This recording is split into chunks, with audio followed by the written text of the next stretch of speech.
Hello everyone, welcome back to Coders India. पिछले video में बात की थी हम तरह से डुप्लीकेट एलिमेंट्स को किसी भी लिस्ट में से हटा सकते हैं। तो हमारा आज का 11वां क्वेश्चन है calculate factorial of A number using A recursion. अब ये सबसे पहले तो आपको ये समझ में आना चाहिए कि रिकर्शन होता क्या है। हमने प्रोग्राम ये पहले ही किया हुआ है कि भाई किस तरह से हम किसी भी नंबर का फैक्टोरियल निकाल सकते हैं, बट आज के इस क्वेश्चन में हमें जो फैक्टोरियल निकालना है वो रिकर्शन की मदद से निकालना है। मतलब हमें जो पुराना वाला मेथड था, हम मल्टीप्लाई करते थे एक नंबर को लेके, उसको नहीं करना। तो एक क्वेश्चन को और थोड़ा सा डिटेल में समझें तो हमें एक फंक्शन लिखना है जो फैक्टोरियल को कैलकुलेट करेगा। फॉर एग्जांपल अगर हम 5 बोले तो 5 का फैक्टोरियल होता है 5 इंटू 4 इंटू 3 इंटू 2 इंटू 1, जो हो जाता है आपका 120। इसी तरह से 6 का फैक्टोरियल होता है 6 into 5 into 4 into 3 into 2 into 1, जो हो जाता है आपका 720। तो ये आपका फैक्टोरियल होता है। मतलब किसी भी ऑर्डर में आप किसी नंबर को मल्टीप्लाई कर सकते हो। आप रिवर्स ऑर्डर में कर लो, चाहे आप नॉर्मल ऑर्डर में कर लो, आपको 120 ही मिलना है। ठीक है, तो चलिए चलते हैं जुपिटर नोटबुक में और एक बार इस क्वेश्चन को सोल्व करने की कोशिश करते हैं। फिर आगे हम जुपिटर नोटबुक में आपको बताऊंगा कि पहले रिकर्शन होता है क्या। देखिए, रिकर्शन ये होता है, अगर हमारे पास कोई फंक्शन है, फॉर एग्जांपल मैंने कहा कि यहाँ हमारे पास एक फैक्टोरियल नाम का एक फंक्शन है, इसके अंदर एक आर्गुमेंट n जाता है और n के अंदर मैं इस फंक्शन से इसी फंक्शन को वापस रिटर्न करा दूँ। ठीक है, फॉर एग्जाम्पल यहाँ पे फैक्टोरियल और मैं कह रहा हूँ कि हर बार n-1 की वैल्यू जो है उसको क्या करा दीजिए, रिटर्न करा दीजिए। अब यहाँ पे क्या होगा कि मैं एग्जैक्टली में 5 इंटू 4 इंटू 3 इंटू 2 इंटू 1 करना चाहता हूँ। तो अभी तो मल्टीप्लाई में कर नहीं रहा, मैं सिंपल क्या चाहता हूँ कि हर बार इस वैल्यू को 1 से डिक्रीमेंट करना चाहता हूँ। और मैं कह रहा हूँ कि हर बार जब ये फंक्शन कॉल होगा तो ये n-1 को रिटर्न कर देगा। आपको एक बार सोच के देखिए कि अगर इस फंक्शन को कॉल किया जाए तो इसका आउटपुट क्या आना चाहिए आपके हिसाब से। अगर हम इस फंक्शन को कॉल करें तो what will happen here, and you will see ये थोड़ा सा आउटपुट मुझे नहीं आ रहा। अब ये आउटपुट आया और मुझसे कह रहा है कि रिकर्शन एरर। रिकर्शन एरर के अंदर ये मुझसे कह रहा है कि मैक्सिमम रिकर्शन डेप्थ एक्सीडेड। मतलब जितना रिकर्शन चल सकता था उतना चला। क्यों? क्योंकि गाइस इसका कभी नेवर एंडिंग प्रोसेस आपने स्टार्ट किया। एग्जैक्टली में यहाँ पे हुआ क्या, आपने कहा यहाँ पे 5 आता है और 5 के बाद आप कह रहे हैं 5-1 कॉल करिए। ठीक है, ये 4 आया, आपने कहा 4-1 कॉल करिए तो 3 आया, आपने कहा 3-1 कॉल करिए तो क्या आया, 2 आया, आपने कहा 2-1 कॉल करिए तो क्या आया, 0 आया, आपने कहा 0-1 कॉल करिए तो क्या आया, -1 आया। तो इसका मतलब क्या है कि ये जो प्रोसेस है आपका नेवर एंडिंग है।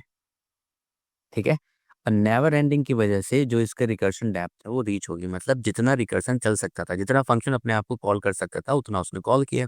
अब गाइस ये रुका क्यों? अगर यहाँ पे नेवर एंडिंग था तो वाइल लूप की तरह चलते रहना चाहिए, मेमोरी क्रैश करना चाहिए, ऐसा कुछ होना चाहिए नहीं। देखिए, अब मैं अगर गाइस यहाँ पे रिकर्शन डेप्थ ऐसा हुआ क्योंकि ये रुका क्यों? रुका इसलिए क्योंकि जो रिकर्शन की डेप्थ होती है ना, कितनी बार फंक्शन अपने आप को कॉल कर सकता है, वो यहाँ पर लिमिटेड है। कैसे है? अगर हम यहाँ पे कहें इम्पोर्ट सिस, हम यहाँ पे देख सकते हैं इसका गेट रिकर्शन लिमिट। ठीक है, सो यहाँ पे हम लिख सकते हैं ये वाला, ठीक है, एंड यू विल सी कि आपको दिखा रहा है 3000। अब ये 3000 यहाँ पे जुपिटर नोटबुक में आपको दिखा रहा है रिकर्शन लिमिट इतना, बट एग्जैक्टली में जो आपका बेस इंटरप्रेटर होता है, जो आपका पाइथन से आप डाउनलोड करके लाते हो इंटरनेट से, तो उसका आई थिंक 1000 होता है। एक बार चेक भी करा के दिखा सकता हूँ मैं। तो अगर यहाँ पे आप नॉर्मल कमांड प्रॉम्प्ट खोले और यहाँ पे पाइथन के कंसोल में जाएं, यहाँ पर इम्पोर्ट सिस किया आपने, इम्पोर्ट करने के बाद sys dot gate recursion limit, यहाँ पर आपको ये दिखा रहेगा इस 1000। इसका मतलब क्या है कि जो बेस इंटरप्रेटर आप डाउनलोड करते हैं नॉर्मली, उसका रिकर्शन लिमिट जो है वो 1000 है, जिसकी वजह से आपका जब भी कोई फंक्शन आप कॉल करते हो उसे, तो क्या होता है, वो वहां पर आके स्टॉप हो जाता है। ठीक है, तो चलिए वापस चलते हैं एक बार जुपिटर नोटबुक में और इसको थोड़ा सा और आगे सॉल्व करने की कोशिश करते हैं। फिर ये तो पता चल गया हमें कि स्टोर गेट रिकर्सन लिमिट आपका 3000 यहाँ पे चल रहा है। इवन यहाँ पे हम इसको सेट भी कर सकते हैं guys, अगर आप चाहें तो। ठीक है, हम इसको सेट भी कर सकते हैं, like set recursion limit kind of. आप इसके अंदर कोई वैल्यू पास कर दोगे 4000 समथिंग लाइक दैट, तो ये 4000 है। उसकी हमें नीड नहीं है यहाँ पर, क्योंकि अगर अनलिमिटेड चला रहे हो तो उससे क्या फर्क पड़ता है कि रिकर्सन आप कितनी देर चला रहे हो। ठीक है, तो हमें अपना फंक्शन ही ठीक करना पड़ेगा। अब एग्जैक्टली में ये फंक्शन गाइस काम कैसे कर रहा है, ये देखने वाली बात है कि भाई फंक्शन तो रिटर्न हो ही नहीं पा रहा ना। कभी भी आप जब भी उसको रिटर्न करते हो तो वापस चला जाता है। तो हम चाहेंगे, क्योंकि हमें जो नंबर्स चाहिए वो किस तरह से चाहिए, हमें जो नंबर्स चाहिए कुछ ऐसे चाहिए कि जब अगर हम इसको 5 से चलाएं तो हमें 5 के बाद 4 चलाना है, फिर 3 चलाना है, फिर 2 चलाना है और फिर 1 चलाना है। उसके बाद हमें इसको एग्जिट कर देना है। ठीक है, और जब ये एग्जिट कर जाएगा तो उसका मतलब क्या है, हमारा काम बन जाएगा। हम इनको बाद में क्या कर देंगे, मल्टीप्लाई कर देंगे। ठीक है, यही हमारा कंसेप्ट और यही हम फॉलो करने वाले हैं। जैसे अगर हम इसको रोकना चाहें, इसको बोलते हैं रिकर्सिव केस। ये जो आपका पॉइंट है, मतलब फंक्शन को कॉल करना, इसको हम बोलते हैं रिकर्सिव केस। अब हमें यहाँ पर इसका एक बेस केस बनाना है। बेस केस का मतलब क्या होता है? जहाँ पे आपको फंक्शन को स्टॉप करना है। मैं कहता हूँ कि अगर n इक्वल्स टू 0 आ जाए, ठीक है, फिर मैं एक चीज़ यहाँ पे दिखा भी सकता हूँ आपको। अगर ये फंक्शन कॉल करता है बिफोर मैक्सिमम डेट से पहुंचने वाले हैं, तो अगर आप यहाँ पे चाहो ना एन को प्रिंट करके भी देख सकते हो। आप देखोगे जब आप इसको कॉल करते हो यहाँ पर, आप देखोगे ये इस तरह से चल रहा है ना। जो मैं आपको बता रहा था कि भाई ये माइनस रुक ही नहीं रहा है, प्रिंट एन की वैल्यू आपकी डिक्रीमेंट होती जा रही है और ये रुक ही नहीं रहा है। और कब रुकेगा ये आपका? जब इसका मैक्सिमम डेप्थ जो है वो रीच हो जाएगा। तो इसलिए मुझे ये मैनुअली स्टॉप करना पड़ेगा। आप यहाँ पे जाओगे, स्टॉप करोगे, तब जाके ये स्टॉप होगा। ठीक है, अब आपने इसको स्टॉप कर दिया। अब अगर इसी चीज़ का फ़ायदा उठाना है, जब ये हमें माइनस करके दे ही रहा है, तो हमें क्या करना है? हमें इस केस में भी ये करना है कि जो इसकी वैल्यूज़ हैं, हम उसको पहले ही रोक दें। किस पे रोक दें? मैं इसको यहाँ पे रोक सकता हूँ, इफ n इक्वल्स टू 0, ठीक है? और यहाँ पे आप क्या कर सकते हो? प्रिंट n, के इसको तो यहाँ पे रख सकते हो और मैं यहाँ पे लिख दूँगा रिटर्न। मतलब अब की बार फंक्शन को कॉल ना करवा के, जैसे ही ये कंडीशन ट्रू होगी, जैसे ही नंबर 0 हो जाएगा, हम क्या कर देंगे? Return I am done. क्या होगा? ये जो आपका फंक्शन है वो यहीं पे रुक जाएगा और इसका मतलब क्या होगा कि जब नेक्स्ट टाइम आप हमेशा चलाएंगे तो लूप आपका कहाँ तक चलेगा? 5 4 3 2 1। आप इसको 10 से स्टार्ट करने लगे कि चलो भाई 10 से स्टार्ट कर दो, क्या चला? जस्ट लाइक आपने एक रेप्लिका बना दिया है रेंज फंक्शन की तरह। जैसे रेंज फंक्शन आपका एक नॉर्मली 10 से लेके 1 तक रिवर्स में चल सकता है, जो कि आपने उस फैक्टोरियल में पहले वाले प्रोग्राम में बनाया था, जिसमें हमने नॉर्मली प्रोग्राम निकालने को बोला था। तो गाइस बस इसी का फ़ायदा उठा देना है, यही आपका फैक्टोरियल है। ठीक है? अब ये कैसे काम करेगा? यहाँ पे सिंपली यहाँ पे काम ऐसे करेगा कि हम क्या करने वाले हैं इस फंक्शन के अंदर, ठीक है? अब आप डायरेक्टली इसको कॉल कर रहे हो। एग्ज़ैक्टली में चल कैसे रहा है ये? चल ऐसे रहा है, अगर मैं इसको आपको नीचे दिखाऊँ थोड़ा-सा, ठीक है? यहाँ पे मैं इसको सेल ले लेता हूँ थोड़ा-सा। तो यहाँ पे ये चल ऐसे रहा है। अगर मैं यहाँ पे इसको पेस्ट करके दिखाऊँ आपको, देन यू विल सी, आपने सबसे पहले इसको कॉल किया, उसके बाद ये कॉल हुआ, उसके बाद ये कॉल हुआ, उसके बाद ये कॉल हुआ, उसके बाद ये कॉल हुआ। अगर आप कोई और कंडीशन दे रहे हो तो उसके बाद वो भी माइनस तक भी चला सकते हो। और लास्ट में सबसे पहले फंक्शन ने क्या किया? एक स्ट्रिंग रिटर्न करके आपको डन करके बाहर निकल गया। वही था गाइज़ आपका बेस केस कि जहाँ पर फंक्शन को आपको बाहर। अब की बार हम एक काम और कर देंगे इसमें, अगर हमें फैक्टोरियल निकालना है तो ये करना है हमें, तो मैं इसमें n की मल्टीप्लाई और कर दूँगा, ठीक है? तो n का मतलब ये है कि जो आपका पहला वाला नंबर था वो तो रहेगा ही और उसके बाद जो आपने माइनस किया है उसका फैक्टोरियल, ठीक है? तो अब की बार क्या होगा? अब की बार ये होगा, जो अगर हम यहाँ पे 5 कर दें तो व्हाट विल हैपन हियर? आप देखोगे 5 4 3 2 1 तो प्रिंट हो ही रहा है।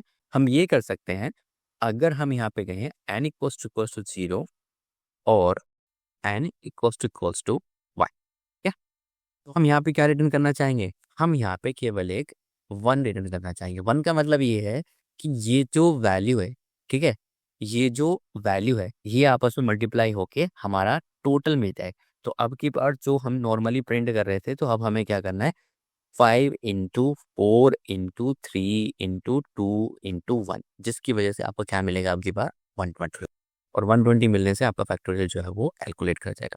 तो अगर हम इसको रन करें तो सी, आपको आई एम डन की जगह पर क्या मिला है? 120। क्यों मिलेगा ये आपको? क्योंकि आपने अब की बार वो स्ट्रिंग रिटर्न नहीं की, कैलकुलेशन की वजह पर आपने क्या रिटर्न किया है? 1। और 1 रिटर्न करने का मतलब ये है कि ये जो फंक्शन लास्ट में ये वैल्यू लेके आया था, तो ये भी स्टैक में है, जिसकी वजह से ये सारी की सारी मल्टीप्लिकेशन होने के बाद आपको रिटर्न करेगा। ठीक है? इस चीज़ को थोड़ा-सा ध्यान रखिए इस तरह से। तो यहाँ पर अगर आपको ये प्रिंट नहीं करना है, तो आप इसको क्या करना है? तो प्रिंट को हटा दो यहाँ से और आपको केवल क्या मिलेगा?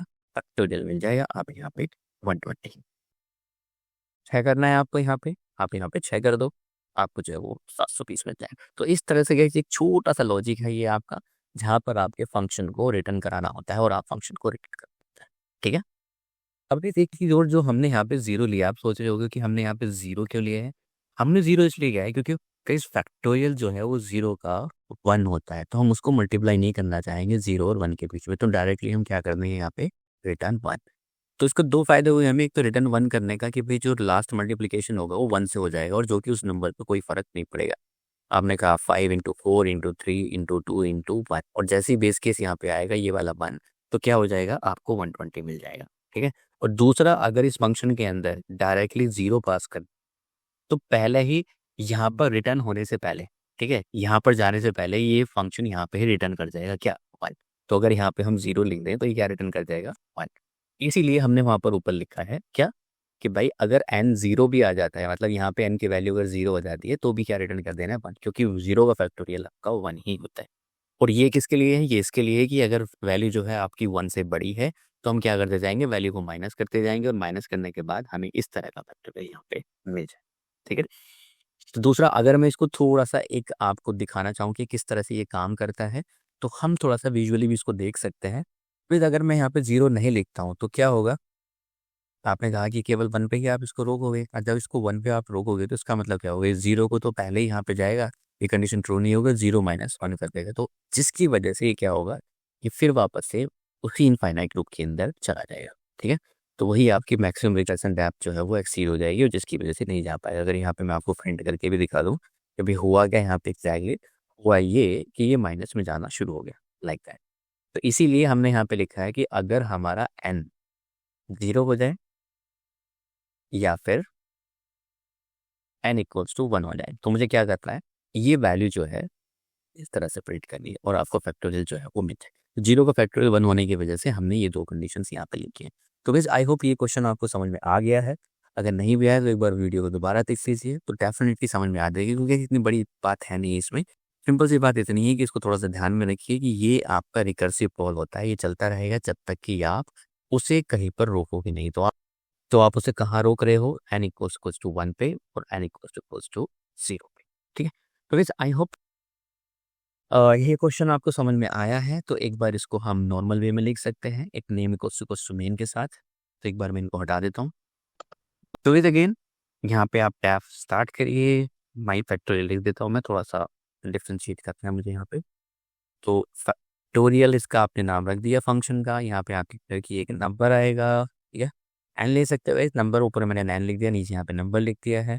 इसको मैं बोलूँगा कि एक इंटीजर टाइप होगा और ये आपको क्या रिटर्न करेगा, एक इंटीजर ही रिटर्न कर रहा है guys, ठीक है। और मैं कह रहा हूँ कि ये इंटीजर ही आपको रिटर्न करेगा। ठीक है, तो इस यहाँ पे लिख देते हैं हम अपनी डॉक्यूमेंटेशन के अंदर हम सिंपली कह रहे हैं कि ये हमारा एक फंक्शन है जो कि कैलकुलेट करता है किसी नंबर का फैक्टोरियल यूजिंग रिकर्शन। तो यहाँ पर हमारा एक पैरामीटर है नंबर जो कि एक इंटीजर इसमें पास किया जाएगा। ठीक है, और नॉन नेगेटिव होना चाहिए वो। Returns int factorial of A number के बाद ये रेज करता है एक वैल्यू एरर क्यों रेज करता है, इफ नंबर इज नेगेटिव, क्योंकि नेगेटिव का हम फैक्टोरियल नहीं निकाल सकते। आप चाहे तो अपने हिसाब से मॉडिफाई कर सकते हैं, नेगेटिव का पॉजिटिव बना के भेज सकते हो, बट नेगेटिव का फैक्टोरियल होता नहीं है तो इसलिए मैं उसको वैल्यू एरर रेज करूंगा। टाइप एरर यहाँ पे हमने लिखा है if number is not an integer. ठीक है, तो चलिए गाइस पहले कंडीशन यहाँ पर क्या आएगी आपकी, क्या करेंगे यहाँ पे एक वैलिडेशन, हम यहाँ पे कहेंगे इफ आपका नंबर, या फिर हम यहाँ पे कह सकते हैं इफ नॉट इज इंस्टेंस, अगर आपका जो नंबर है, ठीक है, वो एक इंटीजर नहीं है तो उस केस में हम एक रेज करेंगे टाइप एरर। ठीक है, और टाइप एरर के अंदर हमारा मैसेज जो रहेगा वो ये रहेगा कि इनपुट मस्ट बी इंटीजर। ठीक है, तो उसके बाद हम वैलिडेट करेंगे कि भाई जो हमारी वैल्यू है वो नेगेटिव नहीं होनी चाहिए। ठीक है, इफ अगर जो नंबर ऊपर से आया है वो लेस देन 0 है, ठीक है, तो हम गाइज यहाँ पे एक वैल्यू एरर रेज करेंगे। ठीक है, और वैल्यू एरर के अंदर हम यहाँ पे कह सकते हैं एक अपना कस्टम मैसेज कि भाई जो आपका नंबर अभी आपने दिया है ना, ठीक है, या इनपुट नंबर जो भी आप कह रहे हो, input number must be a positive number.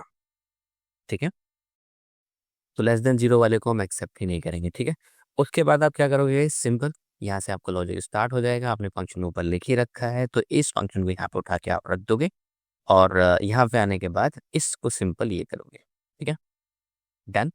फिर इस आपका फंक्शन बन के रेडी हो गया और रेडी होने के बाद यहाँ पे अब आप मेन एग्जीक्यूशन लिखोगे अपना। ठीक है, जो कि हम अब तक लिखते आए हैं तो कोई नई चीज़ नहीं है, मेन एग्जीक्यूशन। ठीक है, और यहाँ पे आपने लिख दिया इसको। अब यहाँ पे क्या लिखोगे, if underscore underscore name equals to bracket लगा के मेल लिखोगे अपना, और मेल लिखने के बाद यहाँ पे आप आओगे। अब क्योंकि एक्सेप्शन रेज कर सकते हैं, आपने ट्राई ब्लॉक लगाओगे आप यहाँ पे ट्राई के अंदर, आप यूज़र से गाइस अपना फंक्शन कॉल करा रहे हो, है ना, सिंपल है। ट्राई एक्सेप्टेंस फाइनली आप यहाँ पे लिख रहे हो। तो गाइस यहाँ पे नंबर में डायरेक्ट इनपुट ही ले रहा हूँ, आपको पता है कैसे वैलिडेट करते हैं ये सब चीज़ें। और नंबर के अंदर मैंने दे दिया यहाँ पर 12, ठीक है। और 12 के अंदर यहाँ पे आप फंक्शन अपना कॉल करोगे, और फंक्शन है आपका माई फैक्टोरियल के अंदर ये नंबर वैल्यू जाएगी, यूज़र उसको इनपुट करेगा, और यूज़र इनपुट करने के बाद क्या करेगा, आप रिजल्ट लेना चाहोगे या तो, ठीक है, आप कह सकते हो कि रिजल्ट को आप ऐसे कर दो, ठीक है। रिजल्ट जो भी आएगा, और यहाँ पे आप दोगे प्रिंट फैक्टोरियल ऑफ, और जो आप यहाँ पे गैप स्ट्रिंग लगा दूं कि अभी जो हमारा फैक्टोरियल है एप स्ट्रिंग ऑफ इसका, अभी जो यूज़र ने नंबर दिया है उसका, और यहाँ पे कॉमा लगा के इज, यहाँ पे थोड़ा सा अच्छा लग जाएगा, एरो लगा दो आप थोड़ा सा, और यहाँ पे कह दो कि रिजल्ट, रिजल्ट को ब्रैकेट में बंद कर दो, क्योंकि आपका ये क्या है, एक स्ट्रिंग आप यूज कर रहे हो, ठीक है। ऊपर एक्सेप्शन आ सकते हैं गाइस, यहाँ पे आप कह सकते हो एक्सेप्ट एक्सेप्शन, ठीक है। एक्सेप्ट आपने 2 एरर वहाँ पे रेज किए हैं, एक्सेप्ट एक तो आपने टाइप एरर लिया है, ठीक है, और एक आपने वैल्यू एरर लिया है। और यहाँ पे हम कह सकते हैं एस ई, और यहाँ पे आप कह सकते हो प्रिंट। कभी अगर ऊपर एरर आता है तो यहाँ पे हम लिख सकते हैं एरर, और एरर लिखने के बाद यहाँ पे अपना एरर ऊपर से आए। इसके अलावा भी आपको लगता है कोई और प्रॉब्लम आ सकती है तो हम उनको भी एक्सेप्ट कर सकते हैं। हम यहाँ पे कह सकते हैं एक्सेप्ट एक्सेप्शन, कि भाई टाइप एरर वैल्यू एरर के अलावा तो और प्रॉब्लम हो सकती है, तो हम यहाँ पे लिख सकते हैं एक्सेप्ट एक्सेप्शन एज ई, और यहाँ पे आप लिख दोगे प्रिंट ई, ठीक है। और इस तरह से आपका फंक्शन जो है वो रन करेगा। एक बार ट्राई करते हैं guys, let's see. Name N is not defined, तो हमने एन कहाँ पर यूज़ कर लिया गाइस, ओके, एन ऊपर यहाँ पे यूज़ किया है, तो हम इसको बोलेंगे ये हमारा नंबर है, और यहाँ पे भी इसको क्या बोलेंगे हम, नंबर है, ठीक है। उसके बाद रन करें इसको, still N is not defined, where is it, यहाँ पर गाइस, ठीक है। तो यहाँ पर आप इसको भी नंबर करोगे, और इसको भी नंबर करोगे, ठीक है। रन करें। फैक्टोरियल ऑफ 12 इज इतना आ रहा है गाइस, 5 से चेक कर लेते हैं, मुझे नहीं पता इस नंबर का फैक्टोरियल क्या आता है। तो लाइक गुड्स में 6 था 720 होता है, तो इट शुड बी 720। तो अगर हम यहाँ पे कोई स्ट्रिंग देते हैं दिस, तो क्या कह रहा है, input must be a integer. तो गाइस यहाँ पे आपका सही काम कर रहा है। और एक और वैल्यू रेज किया था हमने शायद नेगेटिव नंबर्स, तो अगर हम यहाँ पे कह दें -4, क्या होगा यहाँ पर, input must be a positive number. तो इस तरह से आपका जो ये एक्सेप्शन हैंडलिंग है प्रॉपरली काम कर रहा है। तो इस तरह से आपको फंक्शन लिखना है। अदरवाइज लॉजिक तो गाइस इतना सा ही है, ठीक है। मिलते हैं नेक्स्ट वीडियो में, तब तक के लिए थैंक यू, बाय बाय।